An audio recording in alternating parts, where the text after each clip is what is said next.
ஸ்ரீ அமிர்தாவை வாழ வைக்கும் வாஸ்து சாஸ்திரம். உங்கள் குழந்தைகள் நன்றாக படிக்கவும், உங்கள் பெண்களுக்கு விரைவில் திருமணம் நடைபெறவும், வெளிநாடு சென்று பொருள் ஈட்டவும், தொழிலில் வெற்றியும் லாபமும் பெறவும், இளைஞர்கள் நல்லதொரு வேலை வாய்ப்பு பெறவும், உங்கள் அனைத்து லட்சியங்களும் நிறைவேற மாமியார் மருமகள் சண்டையை தடுக்கும் வாஸ்து. வாஸ்து சாஸ்திர முறைப்படி வழியினை கூறுகிறார் வாஸ்து பேராசிரியர், வாஸ்து ஆலோசகர், விஜய் டிவி புகழ் டாக்டர் MSR மணிபாரதி அவர்கள். தூத்துக்குடி விஜயம் மே 26, 27, 28.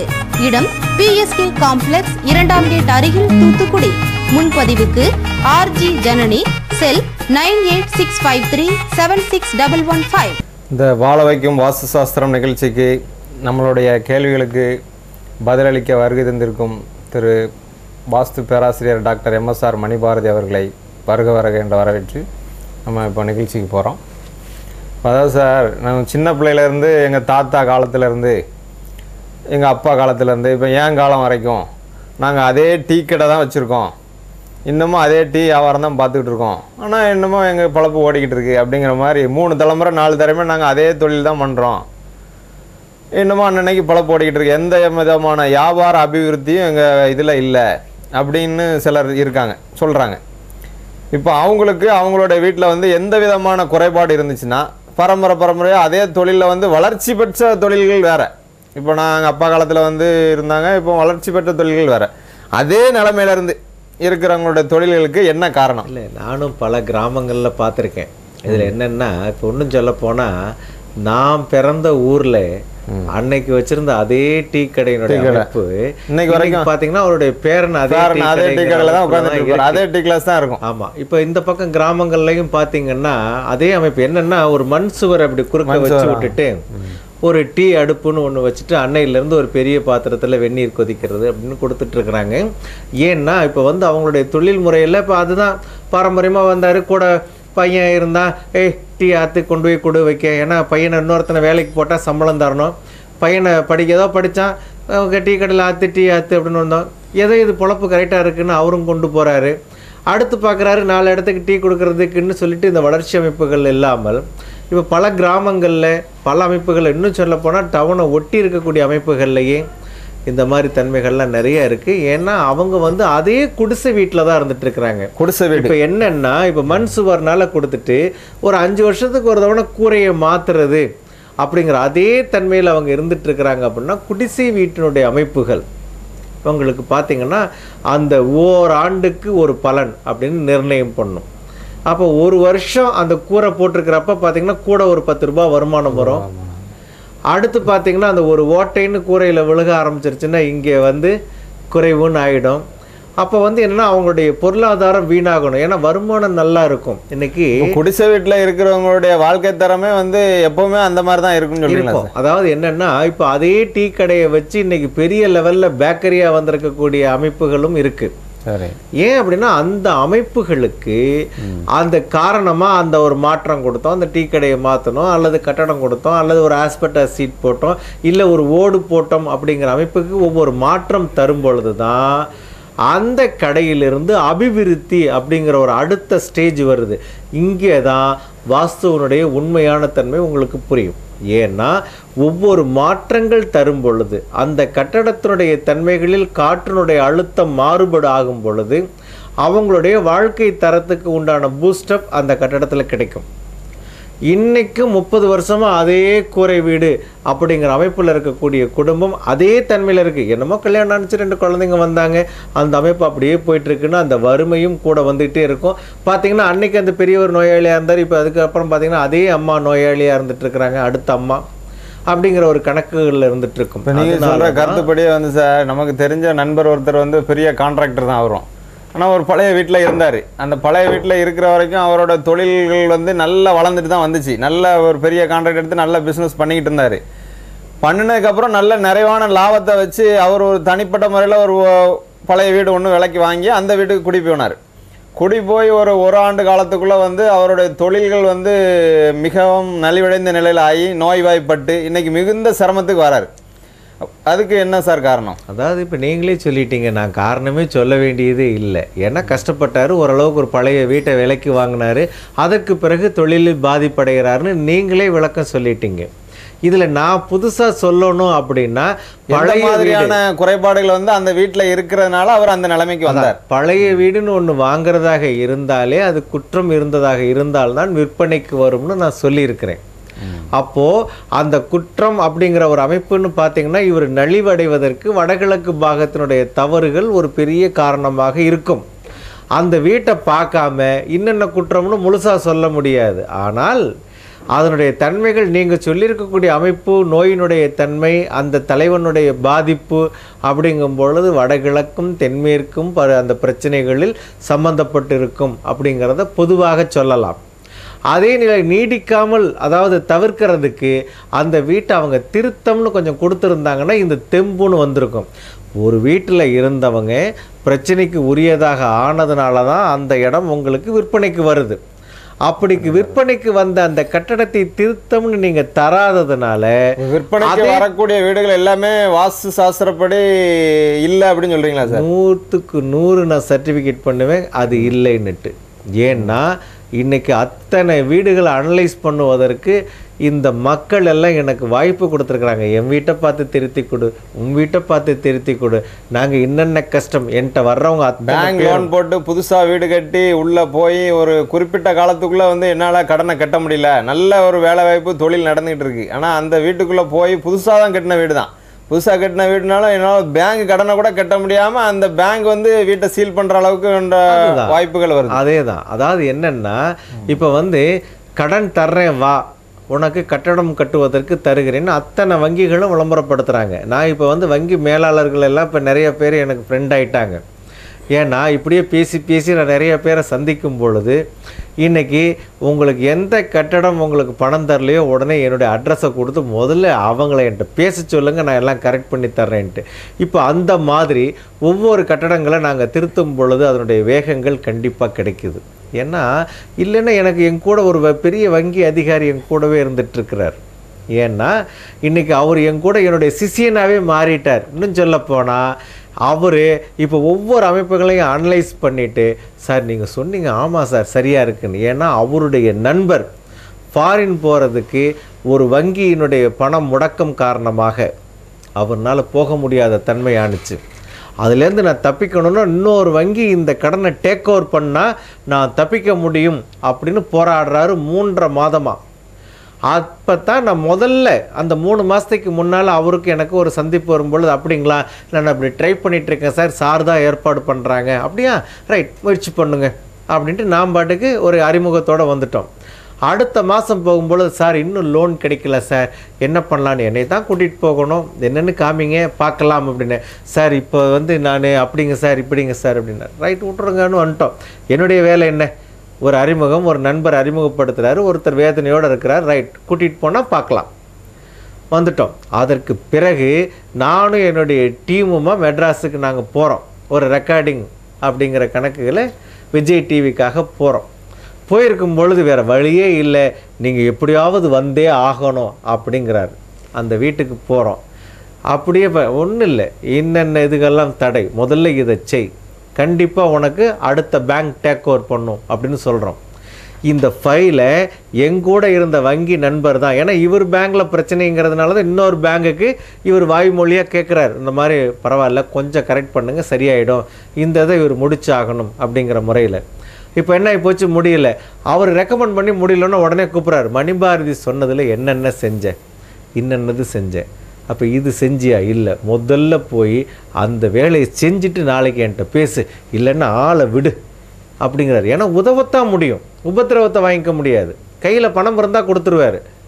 அப்படி கையிலேருந்து கொடுத்தாருன்னா இது இதே தன்மையிலேருந்து அவருக்கு வராதுன்னு தெரியுமல்லவா, ஏன்னா ஏன் சிசியன் அல்லவா. அப்போ அது பண்ணுறார், முதல்ல பண்ணு அப்படின்ட்டு.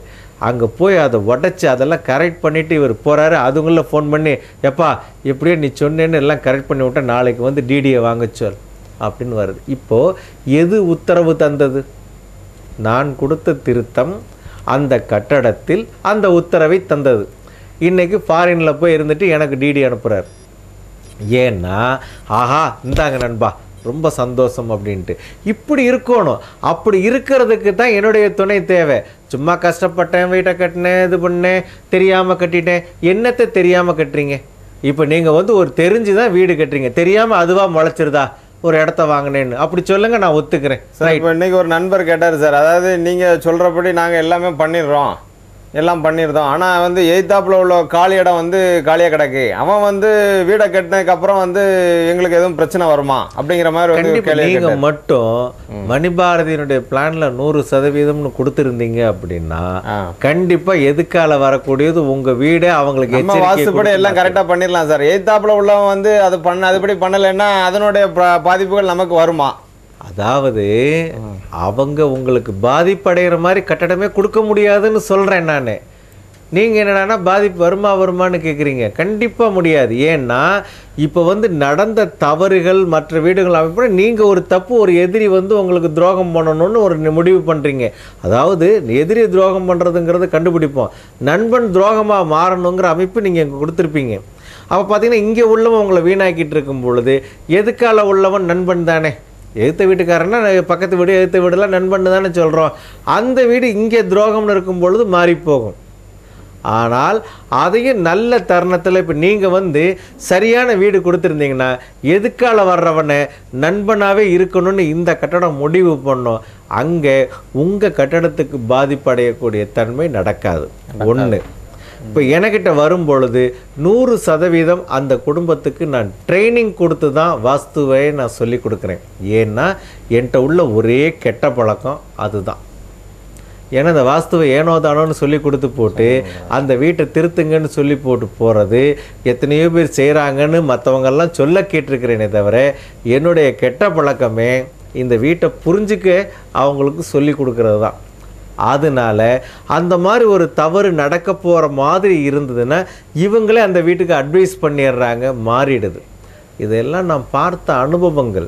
அத்தனை வீடுகள் லிஸ்ட்டில் வச்சிட்ருக்குறோம். ஆகையினால தான் சொல்கிறோம், நீங்கள் வந்து உங்கள் வீட்டை திருத்துங்க, எதிராளிகள்லாம் நண்பனாகிடுவான், துரோகி எல்லாம் உங்களுக்கு விலகி போயிடுவான். அவங்க வீட்டில் எந்த குறைபாடு இருந்தாலும் நம்ம வீடு சரியா இருந்துச்சுன்னா அவங்க வந்து நமக்கு நண்பனா இருப்பாங்கன்னு சொல்றீங்க. நமக்கு நண்பனா வரும். முரட்டுக்காலை உங்களை முட்டாம போனா நீங்க தப்பிச்சுக்கலாம். அவங்க வீட்டுல தப்பு இருக்கலாம், ஆனா உங்களுக்கு பகையான தப்பா அந்த வீடு மாறாது. இல்லைன்னா உங்க வீட்டுக்கு எதிர்த்தாப்புல முனை குத்தல், வாசல் குத்தல், இந்த மாதிரி 1000 குத்தல்களுக்கு அந்த வீடு அமைஞ்சு இந்த வீடும் பாழாகி அந்த வீடும் பாழாகி இருக்கும்.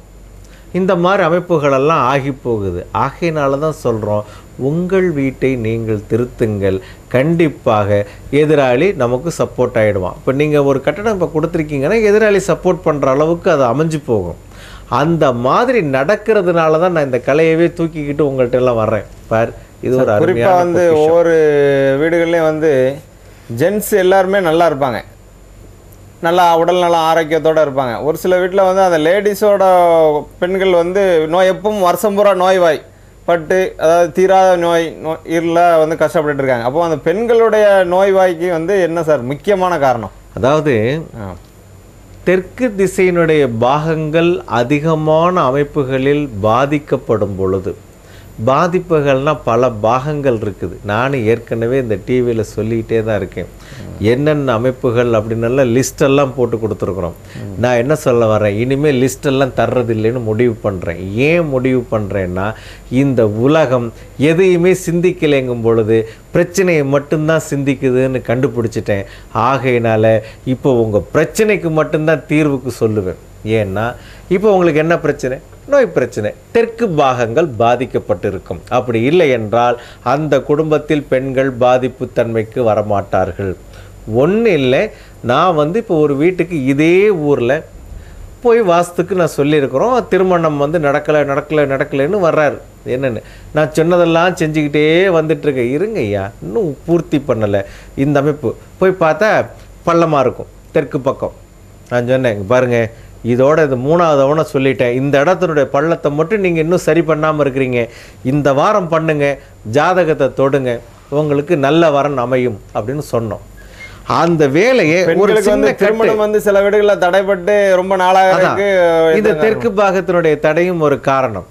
உடனே அந்த அமைப்புகளை கொடுத்து ரெடி பண்ணாரு. இன்னைக்கு இதே ஒரு பெண்மணி இன்னைக்கு லண்டனில் குடும்பம் நடத்தி கொண்டு இருக்கிறாள். ஏனென்றால் அந்த அளவுக்கு இவங்களுடைய தகுதியை மீறி நல்ல வரனாக அமைஞ்சு நல்லபடியாக திருமணம் முடிஞ்ச உடனே இந்த நாட்டில் விட்டுட்டு போகிறதுங்கிற கணக்கு தான் நடக்கும். ஆனால் இன்றைக்கி லண்டனில் இருக்கிற அந்த பொண்ணை எனக்கு பெருமை. அந்த குடும்பத்துக்கு நான் வந்து புலம்பி தீர்த்த அந்த குடும்பத்தினுடைய அமைப்புக்கு நல்ல வாழ்க்கை அமைப்பு கொடுத்துருக்குறேங்கிற ஒரு நிறைவு.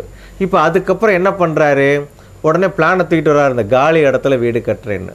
நல்லா கட்டுங்கிறோம். அப்போது நான் ஏற்கனவே கொடுக்கும் பொழுது எதுவுமே செய்ய முடியாதுன்னு சொல்லிட்டு புலம்புன அவருடைய அந்த குடும்பத்துக்கு இத்தனை அமைப்புகளையும் அந்த வீட்டில் நான் டியூன் பண்ணதன் மூலமாக தானே கிடச்சிருக்குது. இல்லைன்னா இன்னொரு பிளானை தூக்கிட்டு என்கிட்ட வர முடியுமா, நான் போட்டிருக்கேன் பிளான், இதை பாருங்க. தெற்கு பாக தவறில் குறிப்பிட்டு சொல்ல முடியாத உள்ள தவறு என்ன சார்? அதாவது ஏகப்பட்ட பிரச்சனைகள் பின்னல்னு இருக்குது. இந்த பின்னல்களில் என்கிட்ட லைவில் கேட்டுட்டு நிறைய பேர் இது ஒன்று தானேன்னு சரி பண்ணுறேன்னு மறுபடி சிக்கலுக்கு ஆளாகிறாங்க. இதெல்லாம் வேண்டவே வேண்டாம். மணிபாரதியை பாருங்கள், சிக்கலை தீர்த்துக்கங்க.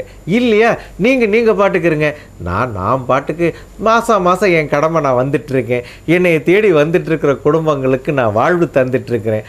அந்த சந்தோஷத்தில் மறுபடியும் வந்துகிட்டே இருப்பேன். இதுதான் என்னுடையது. அதாவது என்னன்னா, நான் இன்னைக்கு கொடுக்கக்கூடிய ஒரு வெற்றி மறுபடி அடுத்தடுத்து உள்ள இப்போ ரெக்கமெண்டேஷனில் தான் நம்ம வந்து டைட் ஷெட்யூல்ட் ஆகிருக்குது.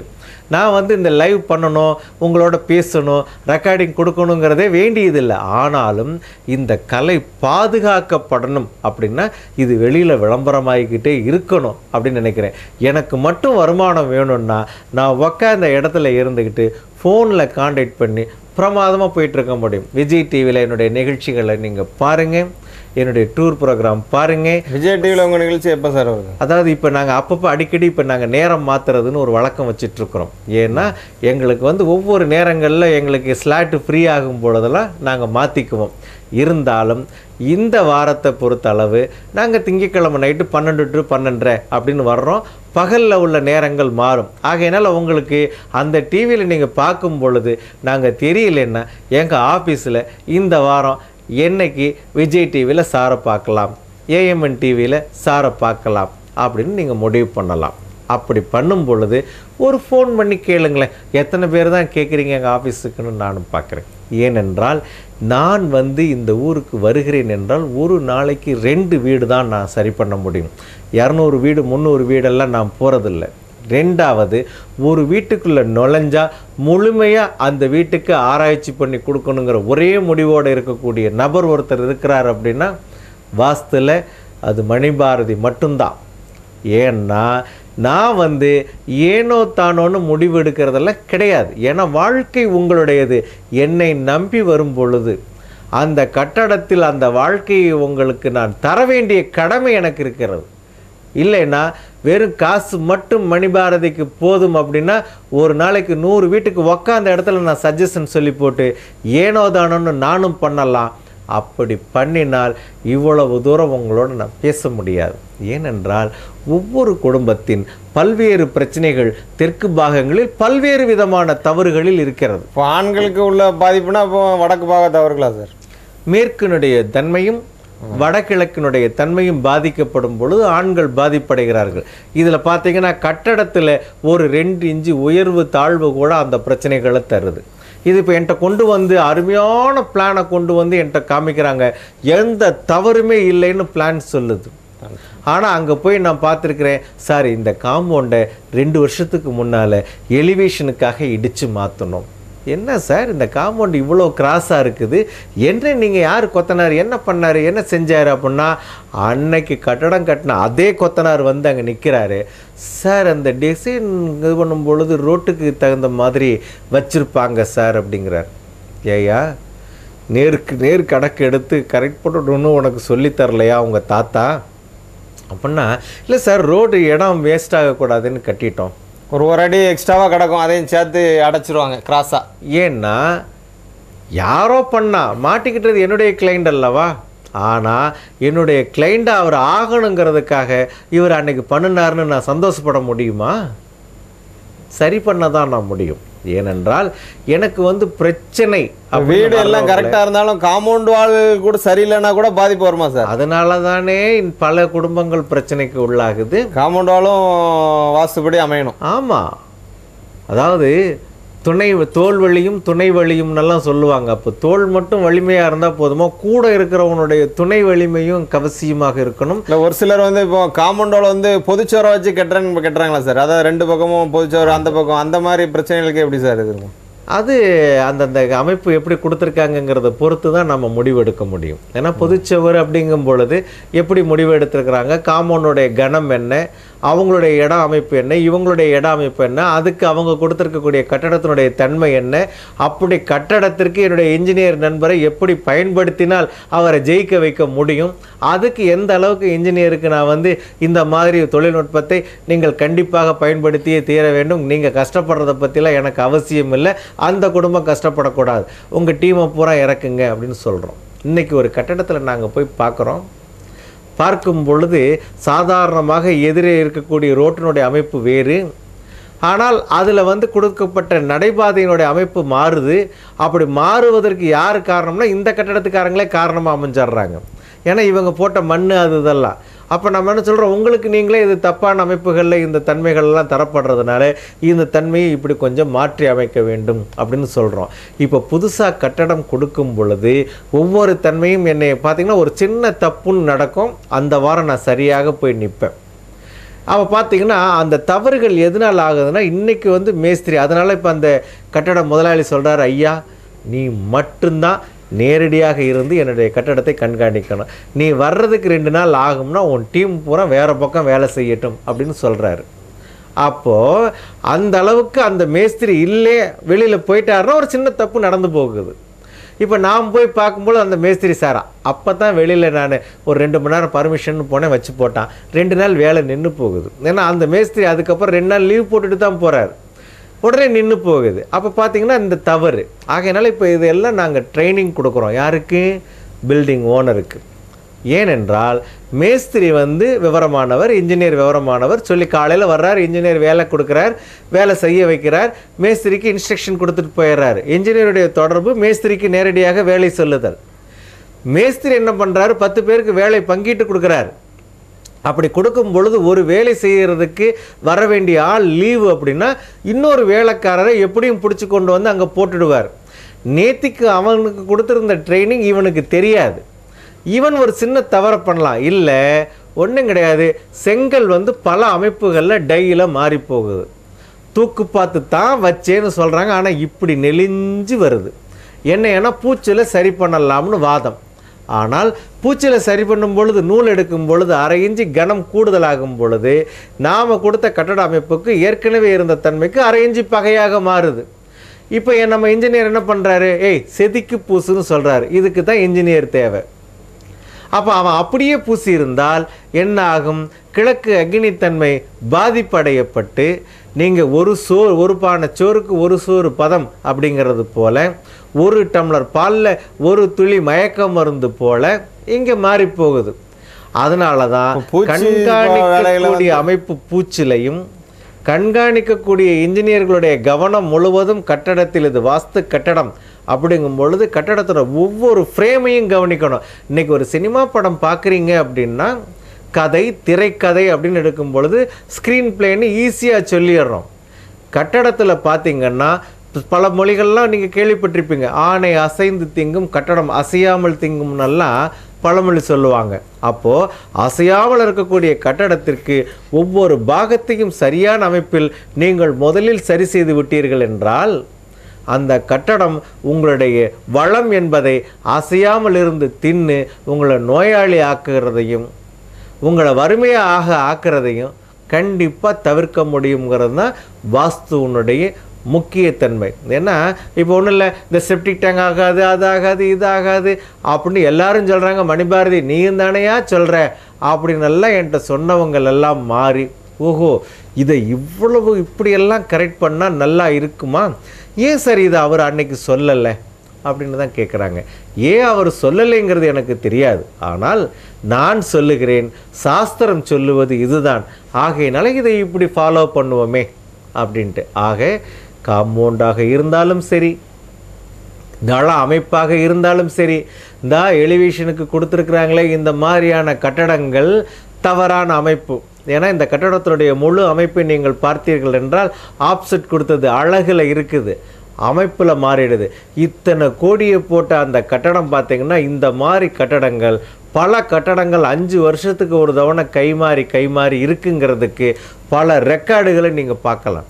ஒன்றும் இல்லை, இந்த மாதிரி கட்டடம் வந்தால் அந்த முதலாளிகிட்ட போய் கேட்டிங்கனாலே சொல்லி போடுவார், நான் இத்தனை வருஷத்தில் நான் வாங்கினேன், இன்ன வருஷம் வாங்கினேன், இது இன்னன்னார் கையில் இருந்தது அப்படின்ட்டு. அப்போ ஒவ்வொரு சின்ன சின்ன திருத்தம் கொடுத்துறாங்களே தவிர முழு அமைப்பு அவங்க தர்றதில்லை. இந்த முழு அமைப்பை முதலிலேயே கொடுத்து விட்டால் மூவியில் 21 தலைமுறைக்கு அந்த வீடு கிடைக்கும். அந்த 21 தலைமுறையினுடைய அமைப்புகளும் நன்றாக இருக்கும். அதுக்குத்தான் இந்த நிகழ்ச்சி. முதல்ல உங்கள் வீட்டை திரும்பி பாருங்கள், அதுக்கப்புறம் என்னையை வந்து பாருங்கள். அப்படின்னா இப்போ அடிஷ்னல் எக்ஸ்டென்ஷன் பண்ணுறதா இருந்தாலும் கேட்டு தானே சார் பண்ணணும்னு சொல்லுங்க? எல்லாமே கேட்டு தான் பண்ணணும். எந்த ஒரு அமைப்பாக இருந்தாலும் கேட்டு பண்ணுனா ஜெயிக்கலாம். ஸ்ரீ அமிர்தாவை வாழ வைக்கும் வாஸ்து சாஸ்திரம். உங்கள் குழந்தைகள் நன்றாக படிக்கவும், உங்கள் பெண்களுக்கு விரைவில் திருமணம் நடைபெறவும், வெளிநாடு சென்று பொருளீட்டவும், தொழிலில் வெற்றியும் லாபமும் பெறவும், இளைஞர்கள் நல்லதொரு வேலை வாய்ப்பு பெறவும், உங்கள் அனைத்து லட்சியங்களும் நிறைவேற மாமியார் மருமகள் சண்டையை தடுக்கும் வாஸ்து. வாஸ்து சாஸ்திர முறைப்படி வழியினை கூறுகிறார் வாஸ்து பேராசிரியர், வாஸ்து ஆலோசகர், விஜய் டிவி புகழ் டாக்டர் MSR மணிபாரதி அவர்கள். தூத்துக்குடி விஜயம் மே 26, 27, 28. இடம் PSK காம்ப்ளெக்ஸ் 2ஆம் கேட் அருகில் தூத்துக்குடி. முன்பதிவுக்கு RG ஜனனி, செல் 9865376115. சார், அதாவது வந்து இப்போ வந்து பிரச்சனைகள் வந்து பெருகிட்டு இருக்க அளவுக்கு வந்து இப்போ நகரங்கள் வந்து நிறைய வந்து பெருகிட்டு இருக்கு, வேலை வாய்ப்புகள் பெருக கல்ச்சர் மாறுது, இப்படி நிறைய வந்து வந்துட்டு இருக்கப்போ வந்து இடம்ங்கிறது வந்து பற்றாக்குறையாக இருக்குது. அப்படி இருக்க மெட்ரோபாலிட்டன் சிட்டிஸில் வந்து எப்படி சார் சுற்றி 4 பக்கமும் இடம் விட்டு கட்டுறது அப்படிங்கிறது சாத்தியமா? இன்றைக்கி மெட்ரோபாலிட்டன் சிட்டி தான் 4 பக்கம் இடம் விடணும்னு சொல்லுது. ஏன்னா சுகாதார அமைப்புக்கு கார் பார்க்கிங்க்கான ஃபெசிலிட்டிஸ் மற்ற அமைப்புகள் எல்லாம் கொடுக்கணும்னு சொல்கிறாங்க. அப்படி கொடுக்கும் பொழுது இந்த கலையோடு ஒன்றி கொடுத்தால் சிறப்பாக இருக்குங்கிறது என்னுடைய கருத்து. பார்த்திங்கன்னா இப்போ இங்கே கூட அருமையாக பில்டிங்ஸ் எல்லாம் காமிச்சிருக்காங்க பாருங்கள், அங்கங்கே இடைவெளி கொடுக்கப்பட்டிருக்குது. இது வந்து ஒரே கட்டட தொகுப்பாட்டம் காமிச்சிருக்கிறாங்க. இப்போ மேலேருந்து ஃபோட்டோஸ் எடுக்கும்பொழுது இப்படி தான் இருக்கும். இப்போ நேர் அமைப்பாக இருந்தால் கண்டிப்பாக இதெல்லாம் இடைவெளி இருக்கும். இன்றைக்கி சாலை அமைப்புகள், டவுன் பிளானிங் அமைப்பு, இதெல்லாம் நல்ல சிஸ்டம்ஸு. இன்றைக்கி பார்த்திங்கன்னா டவுன் பிளானிங்கில் முன்னால் 10 அடி விடுங்க, பின்னால் 15 அடி விடுங்க, ரோடுலேருந்து இத்தனை அடி விடணும், இப்படிலாம் கொடுக்குறாங்க. நாம் தான் தப்பு பண்ணுறோம். டவுன் பிளானிங்கில் சட்டமெல்லாம் கரெக்டு. இப்போ நாம் என்ன பண்ணுறோம், நம்ம வந்து இல்லை பத்தாதே இப்படி பண்ணணுமேன்னு நம்ம தான் தப்பு பண்ணுறோம். ஆனால் நம்ம தப்பு பண்ணாமல் டவுன் பிளானிங் படியே எல்லா கட்டடமும் கொடுத்திருந்தால் அதுவே வாஸ்து தன்மையில் ஓரளவுக்காவது பெரிய குற்றம் இல்லை அப்படிங்கிற தன்மையாவது கொடுத்துருக்கோம். இப்போ ஒன்றும் இல்லை, ஒரு கட்டடம் நம்ம போய் பார்க்குறோங்க பொழுது ஒரு சில கட்டடங்கள் முதல்ல நல்ல அமைப்பு கொடுத்துட்டு மறுபடியும் இந்த இடம் இருக்கே, எப்போது டவுன் பிளானிங் அப்ரூவ் வாங்கிட்டோம், இப்போ இந்த இதை கொடுக்கறதுனால யார் கேட்க போகிறா, வந்து கேட்டால் எதை சரி கட்டிக்கலாம்னாலாம் தப்பான முடிவு எடுக்கிறாங்க. அதனால் பாதிக்கப்படுறது அந்த குடும்பங்கள் தான். அப்போ இன்னொரு கட்டடம் கொடுப்பதாக இருந்தால் எவ்வளவு தூரம் கொடுக்கலாம், அப்படி கொடுக்கும் பொழுது எப்படி பகையில்லாமல் கொடுக்கணும் அப்படின்னு நீங்கள் ஒரு முடிவு எடுத்தீங்கன்னா கண்டிப்பாக உங்கள் குடும்பத்தை அது மெயின் ஏரியா, பஜார் ஏரியாஸ் அந்த மாதிரி ஏரியாவில் வந்து இடம் விடுறது அப்படிங்கிறதே வந்து சாத்தியம் இல்லாமல் இருக்கு இல்லையா சார்? கடைகள் அப்படிங்கிறதெல்லாம் ஒட்டி தான் கட்டிகிட்டே இருக்காங்க. அங்கெல்லாம் காம்பவுண்ட் கொடுக்கணும், இடைவெளி கொடுக்கணும் அப்படிங்கிறது வந்து சாத்தியம் இல்லை இல்லையா சார்? இப்போ அந்த மாதிரி ஒட்டி கொடுக்கக்கூடிய கட்டடங்கள் தானே ஒரு கட்டடம் நல்லா இருக்கும், இன்னொரு கட்டடம் தப்பாயிடும். ஒரு கட்டடத்தில் வந்து நல்ல வியாபாரம் நடந்துகிட்டு இருக்கு, அதே பக்கத்தில் இருக்க கட்டடத்துக்கு வந்து அவ்வளோ இதான தப்பா போயிடும். இப்போ பார்த்தீங்கன்னா ஒன்னோட ஒன்று அப்போ வந்து ஒரு காம்ப்ளெக்ஸ் அப்படின்னு இருக்கக்கூடிய கட்டடங்கள் பூரா நல்லா இருக்கும். அதே நேரத்தில் அந்த காம்ப்ளெக்ஸோட இன்னொரு காம்ப்ளெக்ஸ் இணைஞ்சிருந்ததுன்னா தப்பாக போயிடுது. இப்போ இந்த மாதிரி எல்லாம் இருக்கிறதுங்கிறதால தப்பு. சார் இப்போ வந்து அதாவது வந்து கடைகள் அப்படிங்கிற பட்சத்தில் வந்து ஒரு மினிமம்லேருந்து ஸ்டார்ட் பண்ணோம் அப்படின்னா 10க்கு 10 அப்படி சொல்லலாம் இல்லையா சார்? அதில் வந்து ஒரு டாய்லெட்டோ ஒரு கிணறோ இல்லை மரங்களோ இந்த மாதிரி வேறு ஹிண்ட்ரன்ஸ் எதுவுமே இல்லை, எந்த ஒரு தடையுமே இல்லை.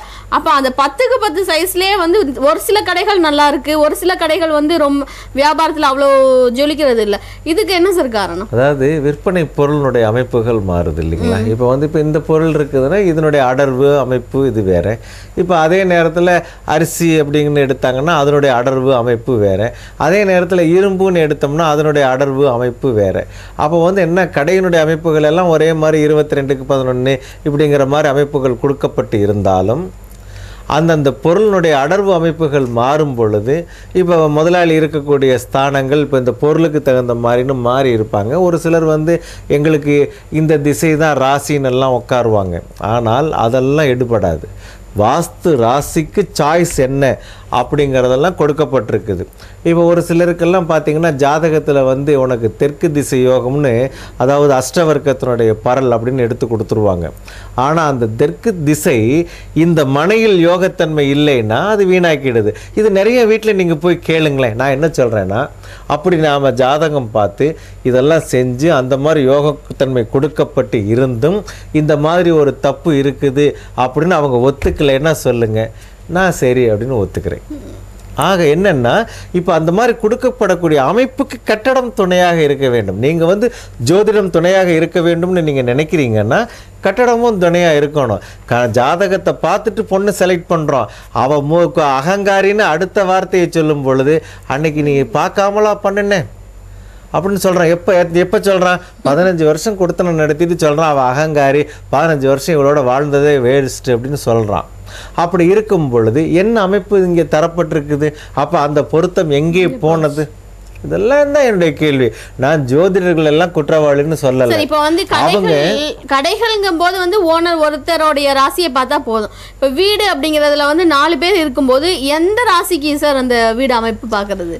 நான் என்ன சொல்கிறேன், ராசியே இல்லைன்னாலும் சரி, வாஸ்து அமைப்புக்கு அந்த மனையினுடைய ராசி கிழக்கு ராசி, வடக்கு ராசி, தெற்கு ராசி, மேற்கு ராசின்னு இருக்குது அப்படின்னா அங்கே இருக்கக்கூடிய திசையினுடைய பொருத்தம், மனைக்கும் திசைக்கும் உள்ள பொருத்தம் சரியாக இருக்கக்கூடிய அமைப்பிற்கு அங்கே நான் கட்டடத்தை கொடுத்தா அத்தனை அடுத்தடுத்த சந்ததிகளுக்கும் யோகத்தை தரும்.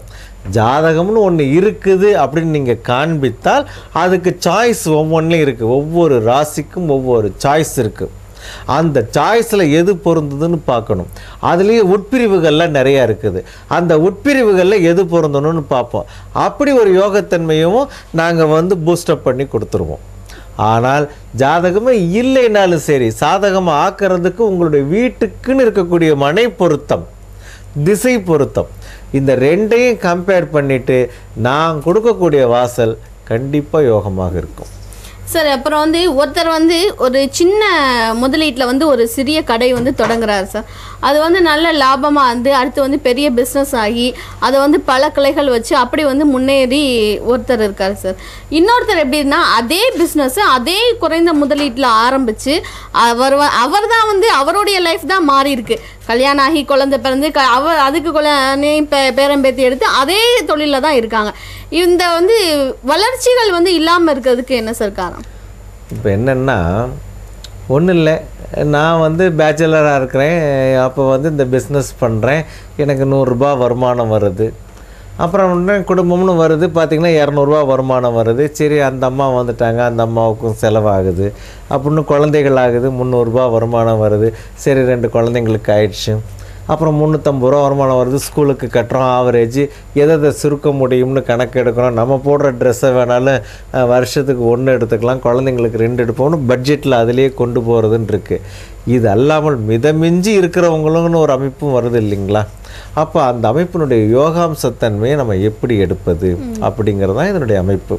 அப்போ என்ன ஆகுதுன்னா, அப்படி வரக்கூடிய மிதமிஞ்சிய பணம் இருக்க குடும்பமும் நோய்த்தன்மையில் நீங்கள் போகுதுன்னு கணக்கு எடுக்கும்போது பார்த்திங்கன்னா ஒன்றும் இல்லைங்கம்மா, இன்றைக்கி 25% நீங்கள் சொத்து வைத்திருந்தால் உங்களுக்கு 100% உங்களுடைய சொத்து வளர்ச்சிக்கு உண்டான சப்போர்ட் கடனெல்லாம் கிடைக்குது. இதை வாங்கி அதை கட்ட முடியாத தன்மைகள் எல்லாம் இருக்கிறவங்களெல்லாம் நீங்கள் தயவு செய்து கணக்கில் வச்சுக்காதீங்க. ஏன்னா கட்டடம் தப்பாக வர்றதுனால. இந்த ஆவரேஜாக இருக்கக்கூடியவர்கள் கொஞ்சம் முயற்சி எடுத்து வந்தால் கண்டிப்பாக ஜெயிக்க வைக்க முடியும். ஏன்னா ஒரே மாதிரி இப்போ என்ன, ஒரு ஆள் சேர்ந்தது, ஒரு ஆள் வந்தது, கல்யாணம் நடந்தது, நல்ல யோகம், நல்லதாக பண்ணோம், அதுக்கு கடன் வாங்கிட்டு அதை கட்டிக்கிட்டே போயிட்டுருக்குங்களா, அடுத்தது சந்ததி வளர்ச்சின்னு வரும். அப்புறம் பார்த்திங்கன்னா பள்ளிக்கூடத்துக்கு கடன் வாங்கணும், அதை கட்டிகிட்டே இருப்போம், அப்புறம் காலேஜுக்கு கடன் வாங்கணும், அதை கட்டிகிட்டே போயிட்டுருப்போன்ட்டு இருக்கும். அந்த மாதிரி இல்லாமல் உங்களுக்கு வந்து இப்போ நீங்கள் என்ன காலேஜுக்கு நீங்கள் போகணும்னு விரும்புகிறீங்களோ அதற்கு தகுந்த அமைப்பு கிடச்சி போகும், உதவி கிடச்சி போகும். இப்போ நாங்கள் கொடுக்குறமே கட்டடங்கள் அதையெல்லாம் பிளானை வாங்கிட்டு போன உடனே அடுத்து இடத்த வாங்கினதுக்கு அப்புறம் அந்த பிளானை தொட்ட முதலாளிகள்லாம் உண்டு. ஏன்னா அந்த இடம் எனக்கு கிடைக்கலைன்னா நான் இந்த கட்டடத்தை துவங்க மாட்டேன், எனக்கு அது முதல்ல கிடைக்கிறதுக்கு ஏற்பாடு பண்ணுவீங்களா அப்படின்ட்டு. முதல்ல இந்த பிளானை பார்த்துட்டு இந்த கட்டடம் இங்கே வரணும், அதனால் அந்த இடம் வேணும்னு நீங்கள் விரும்புனீங்கன்னா கண்டிப்பாக கிடைக்கும்னு நான் சொன்னேன். இந்த பிளானை பார்த்து அந்த இடம் கிடைக்குமா, ஆமாம் இந்த பிளான் இந்த இடத்துல அமையணும்னு இருக்குது, ஆகையினால் அந்த இடம் கிடைக்கும்னு சொன்னோம், கிடைச்சிது. அப்போ வந்து முயற்சியை முதல்ல நல்ல அமைப்பாக தர்றதுங்கிறதுல தான் கொண்டு வரணும். கொடுத்தவங்கள் சாட்சி இருக்கா, இதே ஊரில் நான் காமிப்பேன், அந்த நண்பர் பேசுவார் ஆமாம் அப்படின்ட்டு. ஏன்னா அவங்கெல்லாம் தொலைக்காட்சியில் வந்து பேசுகிறதுக்கு கூச்சப்படுறாங்க. போங்க சார் உங்கள் அளவுக்கெல்லாம் யாராச்சும் கேட்டாங்கன்னா சொல்லுங்கள், ஆனந்தமாக நாங்கள் சொல்கிறோம், இல்லை ஃபோன் நம்பர் கொடுங்க, நாங்களே எங்கள் செலவில் பேசி சொல்கிறோம் அப்படிங்கிறாங்க. நான் வந்து ஃபோன் நம்பர் மட்டும் கொடுக்கறதில்ல. ஏன்னு கேட்டிங்கன்னு வச்சுக்கோங்களேன், இப்போ நீங்கள் என்கிட்ட வந்திருந்தீங்கன்னா அவங்கள நான் பேச சொல்லுவேன். உங்களுக்கு நான் வந்து நான் பார்த்துருக்கேன் 3000 வீடு, நீங்கள் ஒரு வீட்டுக்கு நான் 3000 பேருடைய லிஸ்ட்டை நான் தர முடியுமா? முடியாது. நீங்கள் வரும் பொழுது யார் என்னட்ட வந்திருக்கிறாங்களோ அவங்களுடைய அனுபவத்தை நீங்கள் கேட்டுக்கலாம். இல்லை சந்தேகப்படுறீங்கன்னா நான் அங்கே வந்து நானே ஃபோன் பண்ணி கொடுப்பேன், தெளிவடைஞ்சுக்குங்க, முடிவு பண்ணுங்க சார். அதாவது வந்து ஒருத்தவங்க வந்து சீட்டு கட்டி ஏமாந்துக்கிட்டே இருக்கிறாங்க சார். அது மட்டும் இல்லை, ஒருத்தவங்கள்ட்ட ரூபாய் ஏதாவது கொடுத்தா திருப்பி வர்றது கிடையாது. இந்த மாதிரி அடிக்கடி வந்து பணம் விஷயத்தில் வந்து ஏமாந்துக்கிட்டே இருக்காங்க. இப்போ செக்கு கொடுத்து அது வந்து பவுன்ஸ் ஆயிடுச்சு. இது மாதிரி வந்து இதே மாதிரி பிரச்சனைகள், ஒரே மாதிரியான பிரச்சனைகள் வந்து தொடர்ந்து வந்து சந்திச்சுட்டே வராங்க சார். இந்த ஏமாற்றம் அடைகிறதுக்கு வந்து என்ன சார் இது? அதாவது எதிரின்னா தெரிஞ்சு போகும், இவன் நம்ம எதிரி அடிப்பான் உதைப்பான், அதுக்கு நம்மளும் எதுக்கும் ஒரு தயாராக ஒரு குச்சியை வச்சுக்குவோம், இல்லை அது நாய் கடிக்கும் அப்படின்னு தெரிஞ்சால் ஒதுங்கி போவோம் அப்படின்னு முடிவெடுக்கலாம். இந்த துரோகிங்கிறவனை கண்டுபிடிக்கவே முடியாது. அப்போ இந்த துரோகத்தன்மை உங்களுக்கு அமையுது அப்படின்னா உங்கள் வீட்டினுடைய ஈசான்ய தன்மையும் வாயுவிய தன்மையும் பகையான அமைப்பு பெறும் பொழுது, அதாவது வாயுவியமும் ஈசான்யமும் பகையான அமைப்பு பெறும் பொழுது, அது மேற்கு சார்ந்த பகையாக இருந்தால் ஆண்கள் மூலமாக கடன் அப்படின்னு அமைஞ்சிரும். தெற்கு சார்ந்த அமைப்பான பகையாக இருந்தால் பெண்களால் கடன், அதாவது அந்த அம்மா சீட்டு போடுறதுக்கு வீட்டுக்காரருக்கு தெரியாமல் கொண்டு போய் போட அது வீணாக போகிறது இப்படிங்கிற மாதிரி. இல்லைன்னா இவர் என்ன பண்ணுவார், நம்ம ஒரு கட்டடம் கட்டணும் அதுக்காக சீட்டு போடுவோம்னு இவர் ஒன்று போடுவார், வீணாக போயிடும். ஆகையினால இந்த அப்படி நீங்கள் ஏமாந்துருக்கீங்கன்னு வச்சுக்கோங்களேன், அடுத்து ஏமாத்துறது உங்கள் வீடு தான். அப்படி ஏமாந்துருந்தீங்கன்னா நீங்கள் உடனடியாக உங்கள் வீட்டை தான் திருத்தணும். அதுதான் இதில் ரொம்ப முக்கியம். இப்போ நீங்கள் மறுபடியும் இதுக்கு கதை மட்டும் தெரிஞ்சுக்கிட்டேன், ஓ இப்படிலாம் இருந்துச்சா அதனால தான் போயிட்டோமா அப்படின்னுட்டு இருந்தீங்கன்னு வச்சுக்கோங்களேன், அடுத்து வந்து ஏமாறாம வந்து நம்ம இது பண்ணணும் இல்லையா? அதுக்கு நீங்கள் கட்டடத்தை தான் கவனிக்கணும். நான் ஒரு எலுமிச்சம்பழம் தரேன் உங்கள் கட்டடம் சரியா போயிடும் அப்படின்னு சொன்னால் நீங்கள் நம்பக்கூடாது. அப்படி நம்பினீங்கன்னா எனக்கு ஒன்றும் இல்லைம்மா, உங்கள் பணம் உங்க வாழ்க்கை, எனக்கு என்ன இல்ல அது வந்து ஈஸியா இருக்கு இல்லையா சார்? நீங்க சொல்றீங்க தப்புனா மாத்தை அமைக்கணும் இடிக்கணுங்கிறீங்க, ஆனா எலுமிச்சம்பழம் அது ஈஸியா இருக்குல்ல. சரி வாங்கி வச்சுக்கோங்க. அதாவது என்னன்னா அதனுடைய கனிகளினுடைய தன்மைகளில் தத்துவம் சொல்லப்பட்ட விதங்கள் வேறு, ஆனால் அது எல்லாத்துக்கும் தீர்வா அப்படின்னா கிடையாது. ஆதி காலத்தில் வந்து நரபலி கொடுத்தாங்க, உயிர் பலி கொடுத்தாங்க, அதுக்கு பதிலாக இதை வந்து இது பண்ணிவிட்டு குங்குமத்தை வச்சு ஒரு பலி தருவது, ஒரு பாதுகாப்பு தருவது, ஒரு நல்ல அமைப்பு. அதாவது மூலிகைத்தன்மை, நீங்கள் கையில் வச்சிட்டிங்கன்னா மயக்கம் வராது எல்லாம் வராதுன்னு அத்தனை மூலிகைத்தன்மை வருடம் முழுவதும் கிடைக்கக்கூடிய கனின்னு எலுமிச்சம்பழம். அதை ஒரு மரியாதை நிமித்தமாக ஒருத்தங்களை யாராச்சும் பார்க்க போகிறதா இருந்தால் எது சும்மா இருக்கக்கூடாது அப்படின்னு அதை கொடுக்கறதுன்னு ஒரு வழக்கம் வச்சுருந்தாங்க. அவங்களும் ஒரு 10 பேர் கொண்டாந்து கொடுத்துட்டா 10ஐயும் வச்சுட்டு என்ன பண்ணுறது, ஊறுகாய் தான் போடணும். இப்போ நீங்கள் வந்திருக்கிறீங்க, அவங்களும் ஒரு ஆசீர்வாதமாக ஒன்று கொடுக்கறதுன்னு ஒரு வழக்கம் வந்ததே தவிர அது தீர்வு அப்படிங்கிறது கிடையாது. இப்போ கோவிலுக்கு போகிறோம், அதை நம்ம வந்து பிரசாதமாக கொடுக்குறோம், அதுலேருந்து ஒன்று வாங்கிட்டு வர்றோம் அப்படின்னா அதை வந்து அந்த நோய் கிருமிகளை எல்லாம் எதிர்க்கக்கூடிய ஆற்றல் அதுக்கு உண்டு. அதனால் கொண்டு வந்து அங்கே போட்டிருந்தா அதெல்லாம் மாறும்னு. நீங்கள் நல்ல அமைப்பு கொடுங்க. இதெல்லாம் நீங்கள் கொண்டு வந்தீங்கன்னா நீங்கள் அப்படி கொண்டாந்து விடைக்கிறீங்களா, ரைட், சாமியை கும்பிட்டோமா, இந்தாம்மா லெமன் ரைஸ் பண்ணு அப்படின்னு போயிடும். நான் போய் பார்த்தீங்கன்னா 100 எலுமிச்சம்பழம் காஞ்சி போய் அந்த வீட்டில் இருக்குது. ஆனால் ஏகப்பட்ட பிரச்சனையில் அந்த குடும்பம் இருந்துகிட்டு இருக்குது. அவங்க கொடுத்தாங்க, இவங்க கொடுத்தாங்க, நான் வந்து கொடுத்தவங்களும் தப்பு சொல்லலை. வாங்கின நீங்கள் நல்லா இருந்தீங்கன்னா ஃபாலோ பண்ணுங்கிறேன். நான் சொல்கிறது அதுதான். ஏன்னா அன்றைக்கி மரியாதை நிமித்தமாக கொடுக்கப்பட்டது. இப்போ என்கிட்ட வந்து 20 பேர் என்கிட்ட கொண்டாந்து கொடுக்குறாங்க. நான் என்ன பண்ணுவேன், யாராச்சும் வந்தாங்கன்னா இதெல்லாம் எப்படியாச்சும் கடத்தி விடணுமேன்னு சொல்லிட்டு எடுத்து இந்தாங்கன்னு ஆசீர்வாதம் பண்ணி கொடுப்போம். அதாவது சும்மா ஒரு பெண் வீட்டுக்கு வந்தாங்கன்னா சும்மா அனுப்பக்கூடாதுன்னு குங்குமம் கொடுத்து அனுப்புறது, ஒரு பூ கொடுத்து அனுப்புறது அப்படிங்கிறதெல்லாம் ஒரு மங்களத்தன்மைகள். அப்போ இதுவே வந்து நமக்கு நிரந்தரமாக கிடைச்சிட்டு இருக்குமானா நம்ம வீட்டில் வாங்கி நிரந்தரமாக வச்சுக்குவோம். அந்த அமைப்புக்கு உண்டான தன்மைகளில் கட்டடத்தில் நாம் தரும்பொழுது தான் அந்த வளம், அந்த மங்களம், அந்த சந்தோஷம் இதெல்லாம் கிடைக்கும். இப்போ இதெல்லாம் இல்லைன்னா தான் தேடி வர சொல்கிறேன் நான். இப்போ நிறைய கிடைக்குதுன்னா விட்டுருங்கிறேன். இப்போ நிறைய கஷ்டப்பட்டு நீங்கள் ஒரு புது வீட்டை கொடுக்குறீங்கன்னா நீங்கள் பட்ட கஷ்டம் உங்களுக்கு தெரியும்.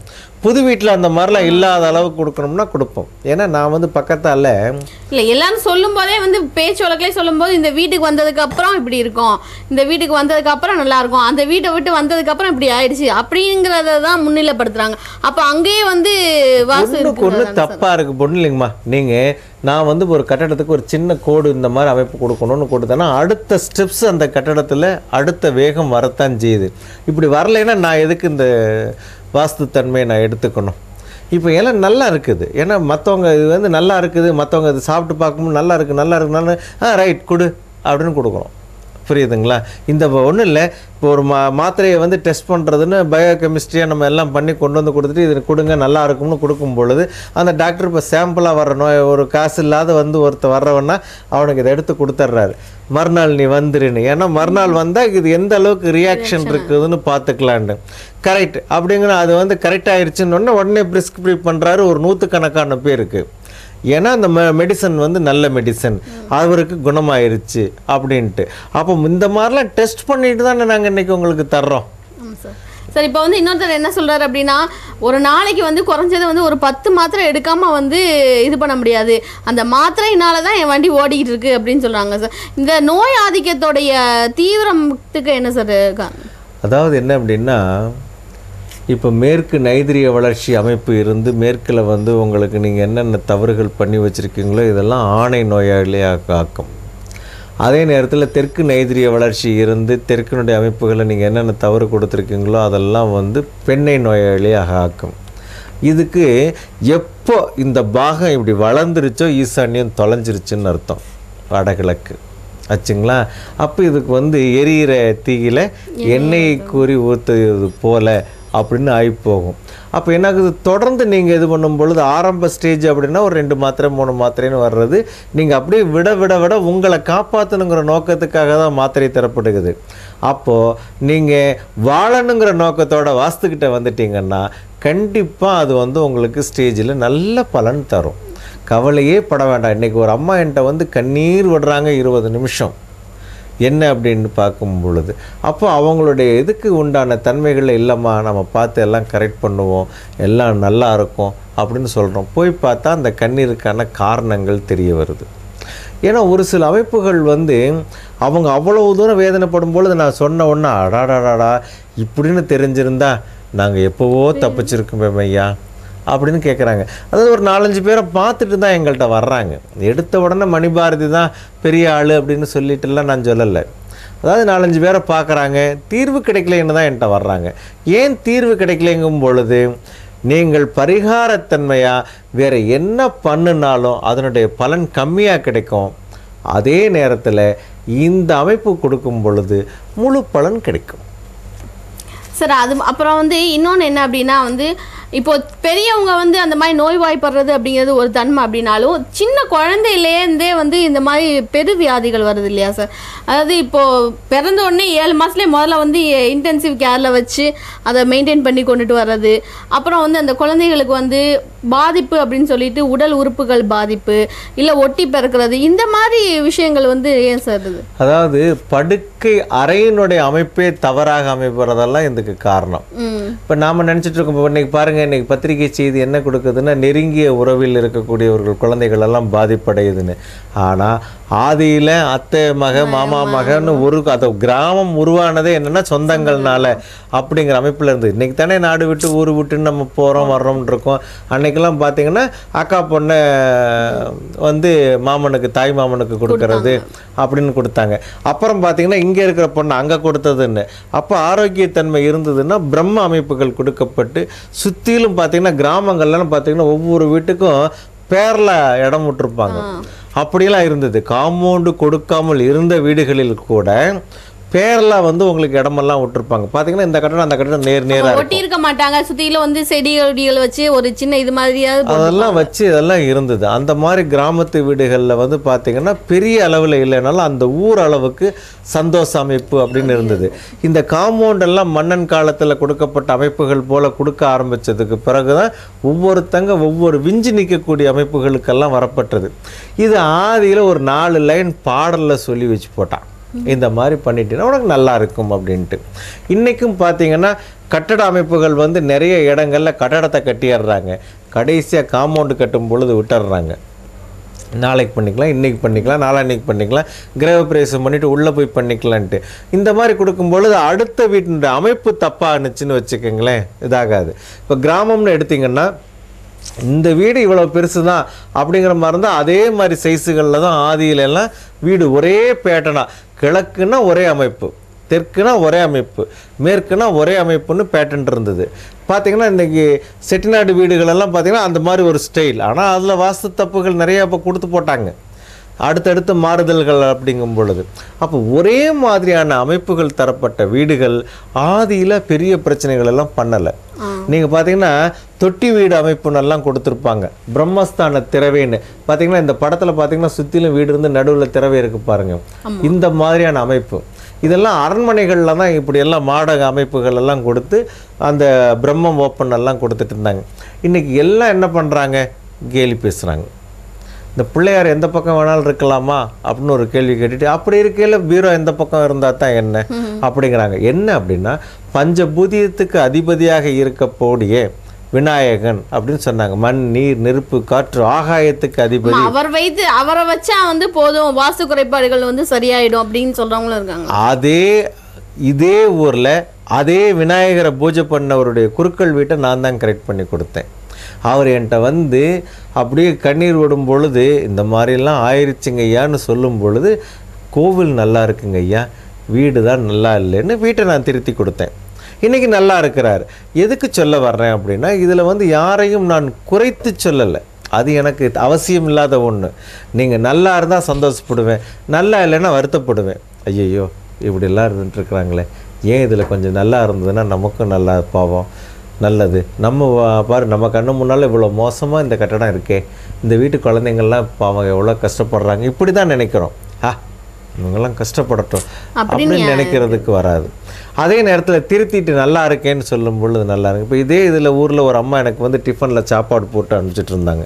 என் பையன் இன்றைக்கி நல்லா இருக்கிறான், எங்கள் வீட்டுக்காரர் இன்றைக்கி நல்லா இது பண்ணுறாங்க. நான் தான் எனக்கு தொடர்ந்து எனக்கு வேண்டாம், ஏன்னா நான் வந்து உங்களுடைய அன்புக்காக இந்த பாத்திரத்தையெல்லாம் மறுபடியும் திருப்பி தரணும்னு வருது, நீங்கள் 4 தவணை வந்து என்கிட்ட வாங்கிட்டு போயிட்டெல்லாம் இருக்கணும், அதெல்லாம் வேண்டாம், நீங்கள் நல்லா இருந்தால் எனக்கு போதும்னு நான் சொன்னவன் நான் தான். மற்றவங்களா இருந்தால் கொண்டு வா, என்ன இன்றைக்கி பஜ்ஜி சுடலையா, வடை சுட்டு கொண்டு வா அப்படிம்பாங்க. எனக்கு அது அவசியம் இல்லாதது. நான் தினம் ஒரு வீட்டை நான் வளப்படுத்திட்டு போயிட்டே இருக்கணும். அந்தந்த குடும்பம் சந்தோஷமாக இருந்ததுன்னா சத்தம் இல்லாமல் எனக்கு அந்த சந்தோஷத்தினுடைய வைப்ரேஷன் வந்துக்கிட்டே இருக்கும். நான் இன்னும் நிறைய செய்திகளை சொல்லிட்டு இருப்பேன். நான் என்ன சொல்கிற செய்தியெல்லாம் என்னுடையதா, இந்த பிரபஞ்சத்தில் நான் பார்த்த அனுபவங்கள். அதை திருத்துற அனுபவத்தை நம்ம எடுக்கிறோம். சரி, இப்போ அந்த காலத்துலலாம் வந்து 16 குழந்தைகள் 20 குழந்தைகள் அப்படின்னு சொல்லிலாம் வச்சு வளர்த்தாங்க இல்லையா சார்? இப்போ இருக்க சூழ்நிலைகளில் வந்து 1-2 வச்சு வளர்த்து ஆளாக்கி அவங்கள சேஃபாக ஒரு இதில் கொண்டு போய் இது பண்ணுறதே பெரிய விஷயமா இருக்கே சார். அதாவது அன்னைக்கு என்டர்டெயின்மெண்ட் அப்படின்னு பார்த்தீங்கன்னா குடும்ப வம்ச வளர்ச்சி, அந்த குடும்பங்கள் வந்து அதிகமாக இருக்கும் பொழுது உறவுகள் பலமாக இருக்கும். அத்தை எனக்கு 4 பையன், பெரியப்பா சித்தப்பா அப்படின்ட்டு. இன்றைக்கி பாருங்கள் எல்லாம் ஒத்தைன்னு வச்சுட்டு அதுக்கு அத்தை இல்லைன்னு கேட்குறாங்க. ஒத்தையாக வச்சுருந்தா எப்படி அத்தை கிடைக்கும்? கிடைக்கல. அதனால இன்றைக்கி வந்து டவுன்ஷிப் பூரா கூட்டு குடும்பத்தன்மைக்கு இப்போ வர வேண்டிய ஒரு நிர்பந்தம் ஆகுது.